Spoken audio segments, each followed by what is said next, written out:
Crazy ass story time. 23 years ago, there was this mother of 2 children who just recently had a 3rd child. Soon after, the newborn baby was sleeping in the nursery while they were throwing a house party, and unfortunately, during the party, the house caught on fire. Everyone scrambles out of the house and they couldn't get to the baby, and then the cops concluded that the baby had died in the fire. But her other 2 kids made it out alive. And even though the cops told her that her baby had died, she refused to believe it. Many years later, the mother took her 2 children to a birthday party, and there was this other woman there with her child. And now the mother looks at that child and is in shock because she looks so much like her other 2 kids. She goes up to the little girl and says that she has bubble gum in her hair so that she can steal a few strands of her hair. She took it to a lab and they DNA tested it, and that little girl was her child. So it turns out many years ago during that house party, a woman that the mother knew went upstairs, took the baby, and started the fire so that the baby would be declared as dead and she could easily get away with kidnapping her. And then she ran from the cops and they can't find her.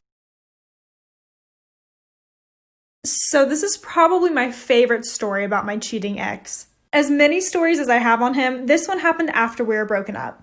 He had left me for a girl that he was seeing on the side, and we hadn't spoken in months. We had both blocked each other on pretty much everything. But as most girls do, I do have my fake Instagram account, and he seemed pretty happy in his new relationship.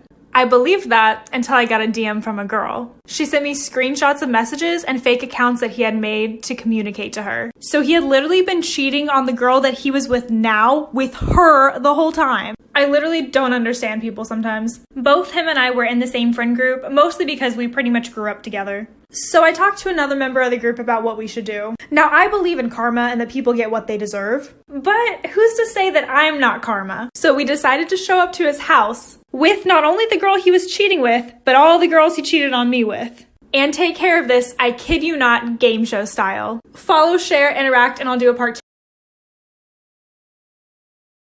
The thing that shocks me the most about Min is the audacity. I don't know what the comments are going to be yet, but I want to clarify 1, that him and I were best friends for a long time before dating, so that's why we have the same friend group. 2, kind of bold to show up at someone's house, kind of also bold to cheat on someone, but we were neighbors. So we went in, microphone in hand, and announced each girl one by one.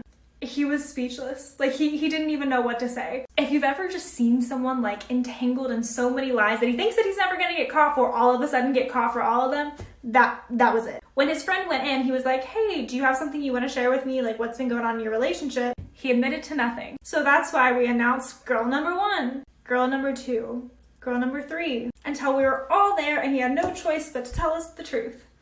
So yeah, don't be a scumbag, don't cheat. And if you do, karma will happen eventually, even if it's years down the line.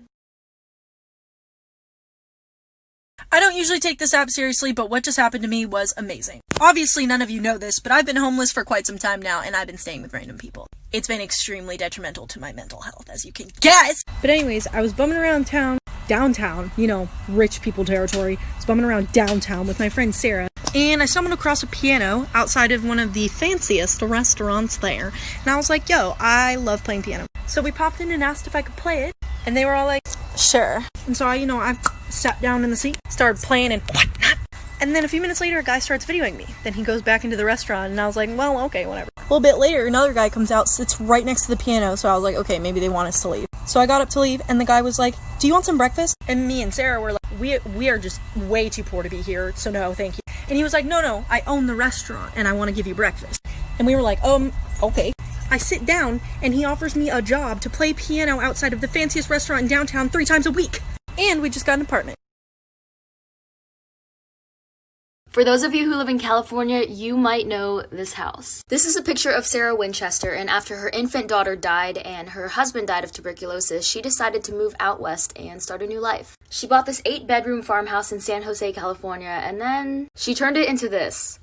Why, you ask? Well, her late husband owned this gun company, and she went to a psychic, and the psychic told her that the people that bought these guns from them, the people that they killed, were going to come and haunt her. So she turned this into this with all of the money she had, which nowadays would be about $76 million, to confuse the ghosts that were haunting her. She had carpenters and construction workers working around the clock nonstop to build staircases that led to nowhere. Very confusing architecture. Again, with the stairs. Windows on the floors. along with doors that led to nowhere, 6 kitchens, 13 bathrooms, 10,000 windows, and 47 stairways and fireplaces, all to confuse the ghosts that live there. And you can go visit it.